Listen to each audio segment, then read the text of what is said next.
Started the recording. I hope you are able to see my screen. Just if you can ping that in the chat window. Yes, yes, I can see. Okay, cool then. Yeah, thank you. Great. So, and you are able to see my screen, you are able to hear me. So, okay, let's start then. So, this is our Azure 900 series session. We'll cover it into multiple um, half an hour, 1 hour session to give you a holistic outlook of what Azure 900 program is and um, so everything about Azure as a cloud engineer, as a cloud architect that would like to understand and try to start up from. If you need to complete it very fast, in the future we'll announce bootcamp session that will be paid session. There you can join by will if you need. But this session will keep on continuing on its own pace and giving you a holistic and very deep dive around each and every topic that we cover. This is obviously a semi-monthly series. If we talk about cloud migration, it's the extension of our cloud migration topic to take you through the basics. And this will happen almost all Saturday. If the instructor are not present, either AWS, Azure, or the data science session also coming up, we may skip up. You will be keep informed through the meetup group that are there. You can watch the live session on the multicloudforyou.com/stream. This is me. Many of you know now. I am inventor, leader, mentor, founder, and enabler. I am the founder of Multicloud for You. I have in the past worked with Publicis, RVS, Microsoft, and more. If this is my LinkedIn profile, you can connect with me anytime on LinkedIn, chat with me, talk with me if you have any questions. This is our YouTube channel. We do not ideally subscribe more on the YouTube. I ideally advertise more around our YouTube channel, but this is the YouTube channel. This is you can scan, and we have given an artistic face to. It's like a game. If you are able to scan it or not. If you're able to scan it, do subscribe our channel where most of the recorded video goes. Let me see if it's recording or not. Okay, so it's done. It's being done. So now next is this is our multicloudforyou.com streams where from where anyone can go either go directly watch on the streams or you can connect to the meeting when the session is happening and you can be engaged. So agenda for today, we'll go on the standard agenda. Why are we doing this series agenda? What is our what is your 900 will cover? The whole series would cover past session and streaming link. What we'll be covering today, and we'll specifically take the topic elasticity and scalability today, and we'll also give you an live example on a scale set on Azure portal, and obviously I'll make you ready for the next session. Then Q&A will be there. So this is our community commitment. Therefore, we are doing it free. This is more around learning and turning you to multi-clouder. We have a lot of experts from across the industry, and who give on guidance and multiple things around it. We also have a consultancy platform, which is part of our whole organization. Consultancy, product development. There are a lot of things in the background that happen. That those are more around getting more and more quality people, and by helping community, we also have an internal need and understanding that once we train the community, we'll get more and more good people for our need when we need it in the future. Anyway, you can apply that on our career page, and in the future, our HR team will automatically connect with you on the time come. You can voluntarily, if you don't have to do anything, you can voluntarily connect with us. That's completely free. That's completely separate engagement from what we do professionally or at the consultancy side. So this is our voluntary engagement. Anyone from any organization can connect with us, talk on our forum, and we can help them out. I mean, never ever approach you or anyone directly for a job offer. So just be very clear that either your company or you are safe. Will never try to poach you from those backgrounds. So you can voluntarily engage with us as long as possible, and we'll market it for you, your career, and we'll what do you say? We'll gradually benefit you. So this what are we covering in the 900 series? So 900 series topic is more around this 4-5 areas. So understand cloud concept, which is elasticity, availability, durability, resiliency. RP is a recovery point, RT recovery time, frugality, OPEX, CAPEX, consumption, tenant and rental, IaaS, PaaS, SaaS, hybrid, public and private cloud. These all concepts are easy to learn, but if you dive deep inside it, each of them are very, very confusing in terms of the way the term has been developed, the way people have understood it on their own language and based on their uses, and how actually it comes in the exam. So we'll prepare you from our session is more around giving you a concept, basic concept around this all the topic. Give in the parallel giving example on the Azure portal how actually you can visualize it, and further to it getting exam ready. So understanding core Azure services, that will be covered once we cover this understand basic cloud concept. So currently we are at the understand basic cloud concept. Understanding security and compliance, privacy and trust, support and pricing will come up as soon as you move further. What did we cover in the first session? In the first session, if you can go on mute. Okay, so yeah. So setting up your Azure portal, free credit, navigating through the portal. This was the first session that we did last week. And I'm not sure if how many of you did join the first session, but if you have missed it, here is the link. So this is the video and the recording of the first session, multicloudforyou.com Azure 900 series, where you can go. In the video, we have given you a complete description of how can you set up your own Azure portal, how can you get free credit of almost 12 or 13,000 rupees for a month, and how can you access free services for almost a year for many of those things. Cloud migration is our basic topic, where whenever we do some advanced cloud migration session is there. For your reference, you can go there and learn. So what will we cover today? Elasticity, scalability, and demo. These are the three things that we'll cover. Obviously they are basic terms, but I will try to explain you with an example and give you a basics and understanding around these terms and topic, and obviously through demo also I will show how to achieve it. So before that, for many people who are new to the cloud, we need to understand what is cloud. So cloud, I think it's still high up. I'm just putting on mute. Yeah. So what is, oh, hi Naresh. I'm putting on mute. If you can go on mute, anyway, I'm trying to put you on mute, but yeah, okay.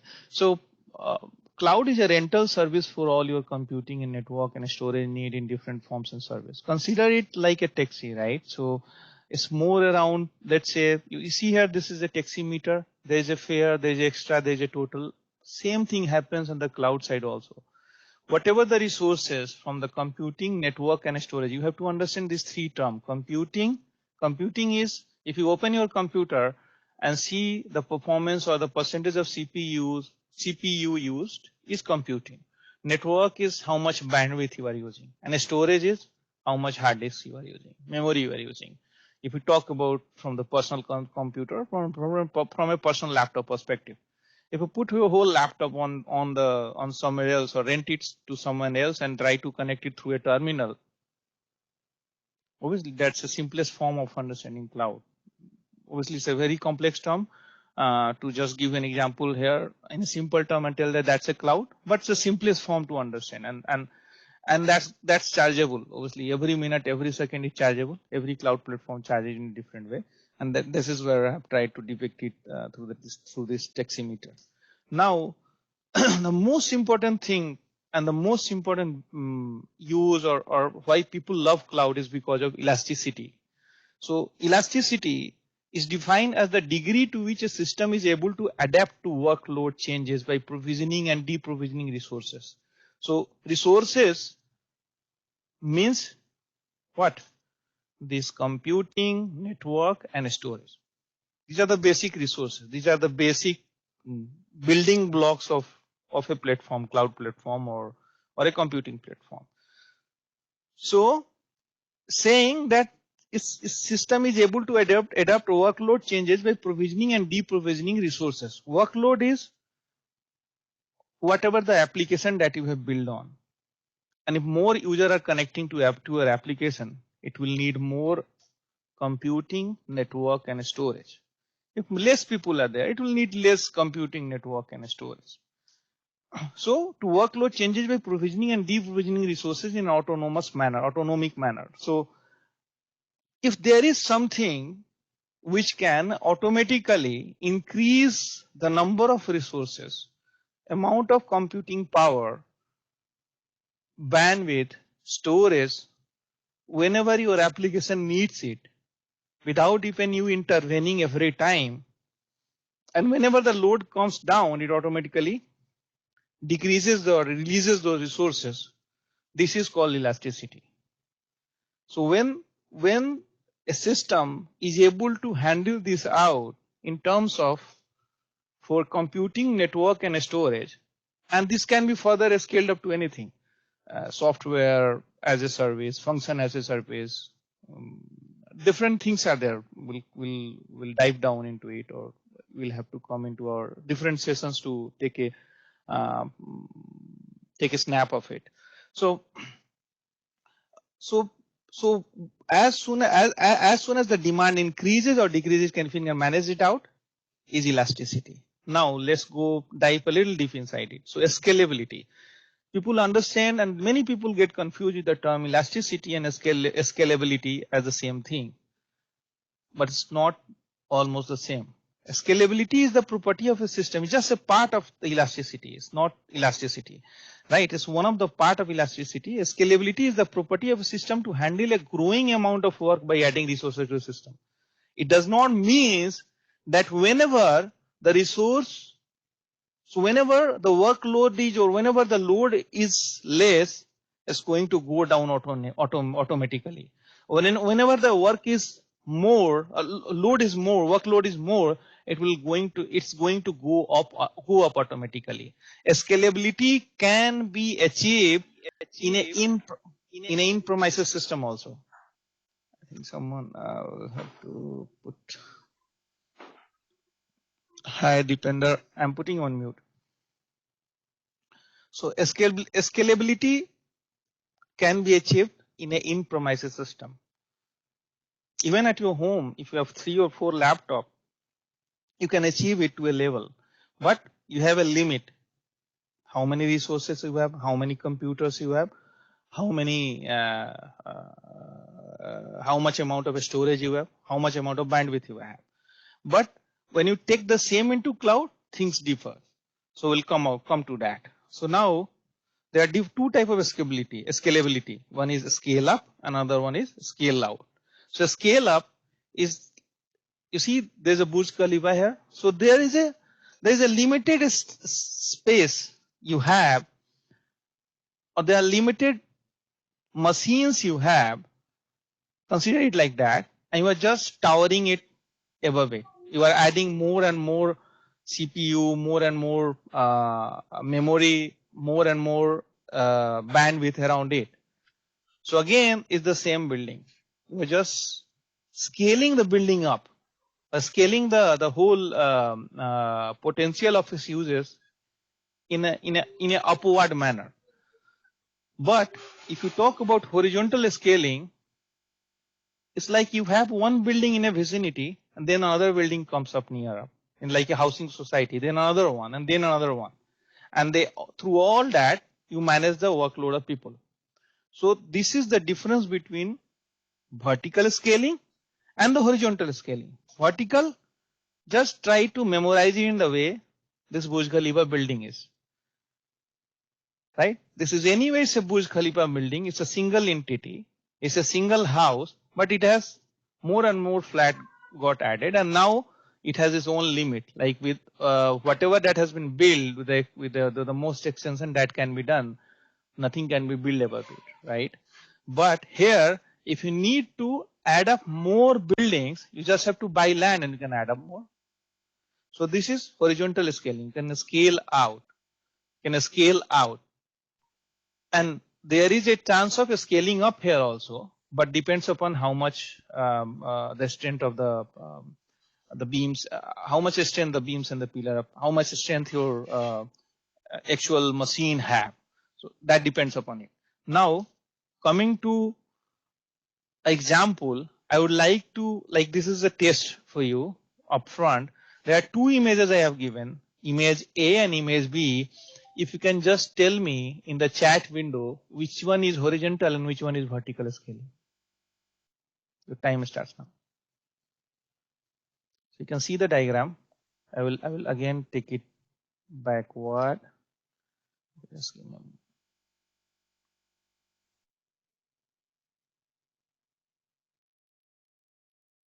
Okay.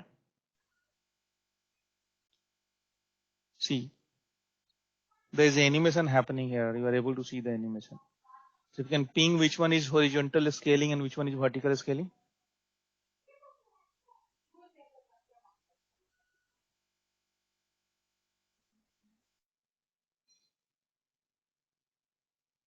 So you can just simply B. Thank you, Mitunja. Mitunja has said B. B is for horizontal. Rahul Srivastava is also saying B. This is great. Okay, and A is vertical. Thank you. So you can see that we are adding more and more CPU boxes here in the section B, and that's why it's horizontal. And here, there is one machine. In that machine, we are adding up more and more CPU inside it. So this is vertical, and there's a limit to it, right? So once all the area gets filled up, you don't have any option. You will have to do a horizontal scaling also. Deepinder, I'm putting on mute. Okay. So this is how it is understood. So now similarly, when you consider it in terms of cloud, so that was a basic understanding and basic terminology. You can do it anywhere. You can do it on your in your house or on your in-premises, the office infrastructure. But on the cloud, things turn more dynamic. Dynamic in terms of you can dynamically manage. The cloud platform will be able to manage that computing power. It can scale up things based on load. It can scale down based on the load, and you just have to apply the rule. And similarly, you talk if you are looking at the container below, or you can understand it as a computing also. You see that whenever there is a more load increasing at a point, if the demand has increased, automatically a new container being made live, and that's how it works. And if the demand decreases, the container will be taken out. That's what this image says, and this bandwidth elasticity gives you an example of how elasticity happens. So now let me take you through the demo. So let me take you through the Azure portal, show you how you can achieve it. So just give me a moment. So I will take you through one document. So this is the document you see here. Docs.microsoft.com in US Azure architecture best practices auto scaling. I'm pinging you out here. You can anytime navigate with it, just keep it safe.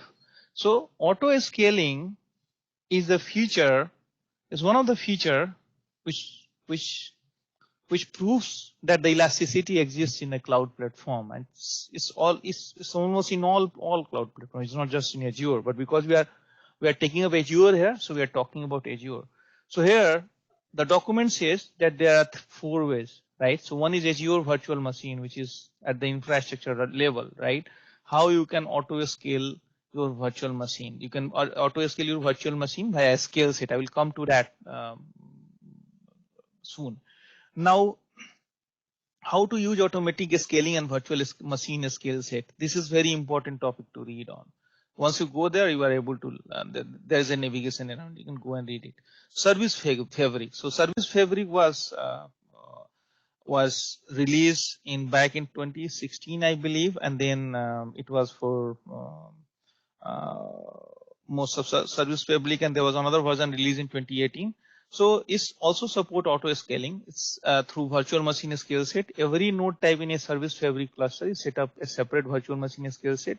That way each node type can be scaled in or out independently. Node is, you can consider it as one instance if you see, but that also can be scaled out, scaled up the way you want. Now Azure App Service has built-in auto scaling. So this is again at the service layer where it can automatically auto scale it up. I will take you through all these example in a practical way. And then Azure Cloud Service has built-in auto scaling at the role level. So you can go through it. But obviously for you, for a starter, you need to start it from Azure Virtual Machine. You don't have to go dive deep here because it will automatically. I will add this topic into the coming in the coming session. So when you can monitor how things are performing in Azure Monitor Auto Scale, then Azure Function as a service. This is the one of the greatest thing in the cloud. This has its own pros and cons. One of the cons is vendor locking, but here differs from the previous computing option because you don't need to configure any auto scale rule. Instead, Azure Function automatically allocate compute power when your code is running, and I will give you a live simulation of it. When I try to run a huge load on creating when I create a Azure function, I'll try to run a huge load and see how many then more functions get added into it. So and then there's a Azure Monitor Auto Scale that you see that you have to understand.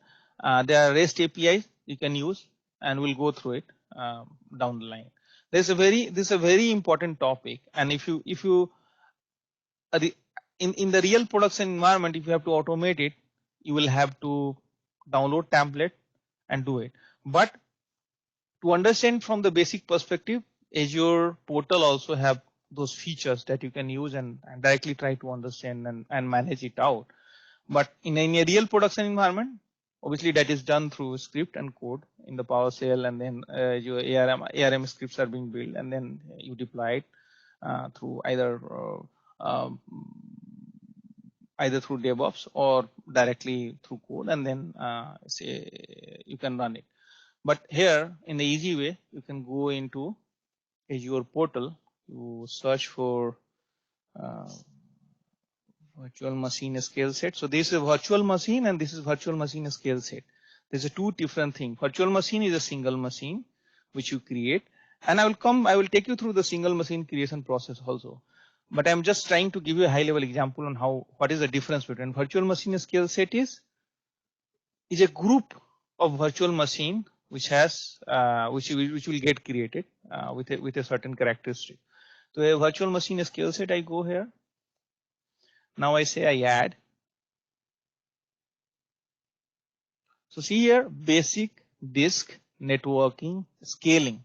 Scaling means on what basis, how much number of machine that I need at what load and how it should decrease, that you can define. Management, health, advanced, tax, review plus create. I will not create it, but I will take you through that. Subscription. Then you search for this was the resource group that we created last. Then I will give a virtual machine skill set name test. Region I will choose Mumbai.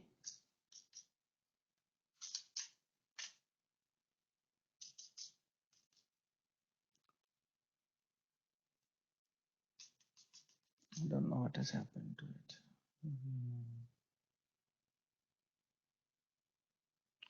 You see a specific Central India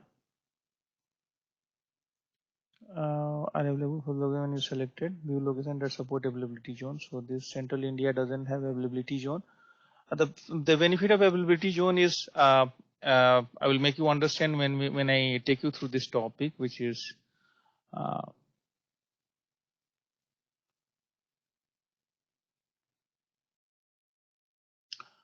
RP, RT, availability. I'll take you through that. But at this point of time, let us ignore that out. Select size Azure Spot instance. So a Spot instance is something which is a low cost instance. It will come up and these are Azure can pick that up, take that out anytime. So it's not like as a normal instances. I'll say no because we don't need it at this point of time. Select size. Select a VM size. I can select a VM size. There is some issue. Let me take you back to here. Let me try to create another one. Select. Let me use test.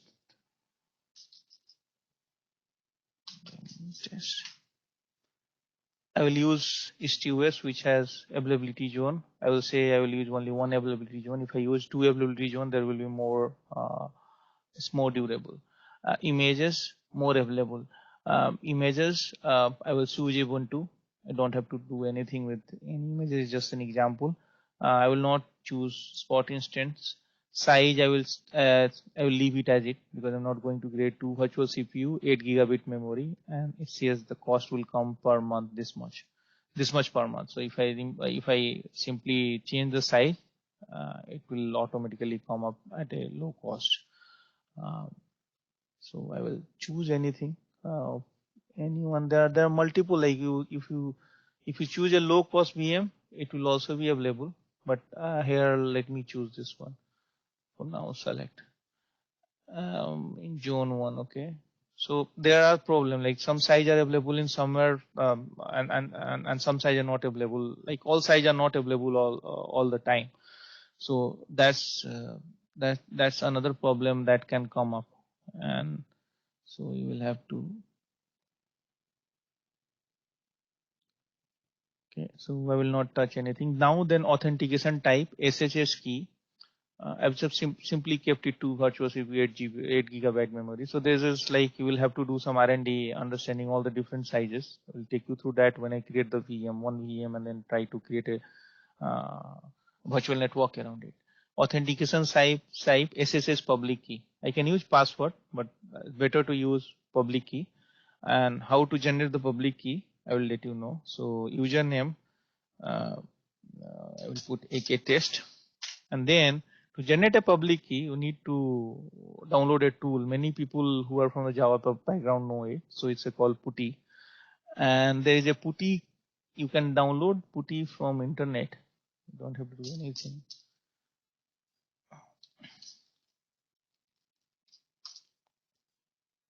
So you can download PuTTY from the internet based on whatever the what you say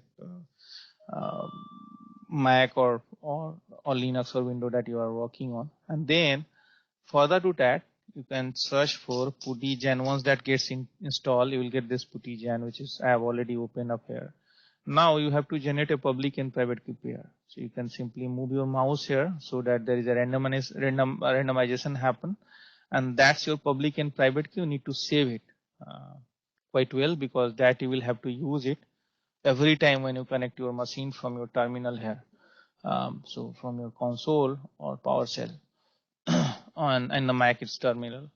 So when I take you through the DigitalOcean session, I will take you on a Mac machine and then we'll show you. But here is more again the command prompt and terminal on the Windows machine. So let's go back here where I'm creating. I will just copy and paste this public key. Go to the disk. Now I say I will choose premium SSD. Obviously premium SSD, you have to remember that you have to choose between speed and the cost.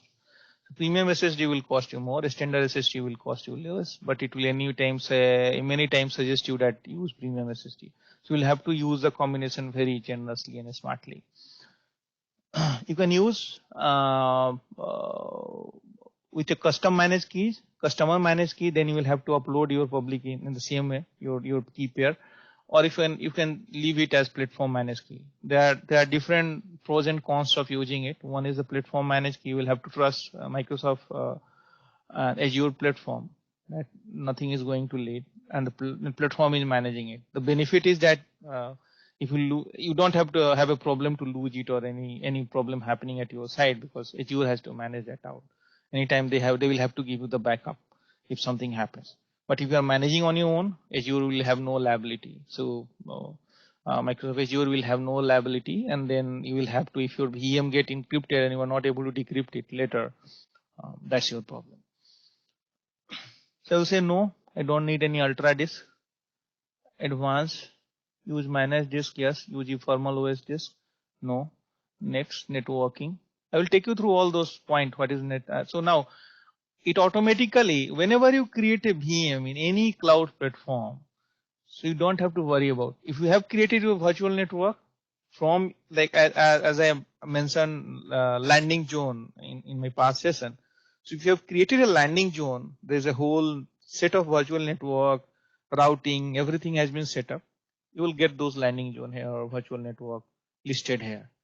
But because there is no virtual network that I created in this new account, so I can simply say create a new virtual multi-cloud VNet for me, or I will click this here. I can choose the name also, whatever I need, and then I can choose address range. So address range is CIDR notation. I will take you through those CIDR notation, how the 1624 has a different number of addresses or different number of IP addresses that can be used in that network and subnet. So there's one subnet that has been there. This is default. You can create more also, but leave it as it is. We're not diving deep around it. And then you say next scaling. So initiate instance count. So initial instance count. So initial instance count is this called horizontal scaling. So I will have two server initially, two machines initially. So my cost will become 4,000 into 4,000 into 8,000 per month. And then there is a manual and then there is a custom, right? Custom is minimum number of VMs 1, maximum number of VM 10. So when the load increases, this will be there. Then there is a percentage, right? CPU threshold percentage. One of the CPU, like once it start get heating up, and there is a 75% of the like CPU percentage goes around 75%. Let's say you see in the task manager currently is 42%, 35%. It was showing 100%, right? When I open up the window. So once it shows 100% or 70%, another machine will automatically get created. Same thing, a similar concept happens in the containers also. So you can set based on the computing. Then CPU threshold percent. If it goes beyond that 25% and for certain duration. So certain duration is also a case. So duration is there, right? Duration in minute, 10 minutes. Number of VM to decrease by 1. So it will automatically start decreasing one by one, and then it will go. It can collect the diagnostic log. Diagnostic log is very important. If your developer does anything, if you write a wrong code, if you write a long running for loop or something, your thread is running bad, your CPU may heat up. And if your CPU gets heats up, automatically the VM will start scaling. Horizontal scaling will start happening. Then collect diagnostic log, I said disable, but in the real environment you will have to enable it. Next, management. So now Azure Security Center, you need to, there's a basic plan which is free. You can add up Security Center. So there's a whole gamut of security plan into it. And I will take you through web application firewall. And there are different ways to secure your machine and secure infrastructure. Obviously, there is a topic around that. I will take you through those. Upgrade policies. Then there is a manual existing instance must be manually upgraded. Instance will start upgrading immediately in random order. So whenever there is the limit that is happening, there will be a vertical upgrade also that will happen. Boot diagnostic, you can define identity, system assign manage identity, automatic OS upgrade. So system can assign automatic identity to the machine, automatic operating system upgrade. So this is like, let's say Microsoft pushes a new OS version or a service pack. So do you want the automatic OS upgrade? Mostly people say no, because there is a problem with it, right? So if your software has been designed to run on basic set or a basic version, if some upgrade happen, it's not been tested in your local system or machine, it may fail. So I'll have to put Akash on mute. So, and this is how it goes. Then there's the next health. You can monitor application health. So there is again application program management, monitoring APM tool, the different APM tool and the cloud-based APM tool, which will come into the picture. We'll take you through that also. Next, advanced allocation policy enable scaling between 100 instances. Yes. Spreading algorithm, max spreading, fixed spreading, not recommended with zones. So it depends upon like if there are multiple zone, it will automatically manage the spreading of instances around the zone. Then you tag, I already mentioned about. So through tag you can manage the billing, manage the resources, and it will be easy for you to manage things, everything correctly. And then now review and create, and you are done. So obviously it's not so easy as I've showed you, but yeah, it takes time. Whenever you start planning, you will have to go through complete project management cycle, solutioning cycle, infrastructure solution and design, VM design, and then you will be able to understand, like you will be able to actually run it in the real production environment. And also, as I showed you, it's not going to happen in the real world other than unless and until if you are a small organization. For a small organization, it's okay. There are 10 people, 20 people, 30 people is going to happen. But in a more corporate like scenarios from where you guys come up, you will have to define it into different JSON file, different ARM template, and you will have to fully automate it based on the script that you write. So that is something I will set up another session, and either me or one of my colleague will take that session at the advanced level. Once we take you through Azure 900, the basics understanding of each and every topic, how do you actually simulate it in the real Azure portal, and how you can do it programmatically through PowerShell, and then there are different multiple options. So I believe this is all for the session today. Let me know if you have any questions.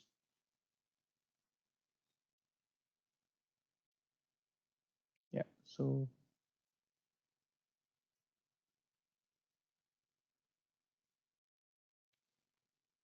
anyone have any question?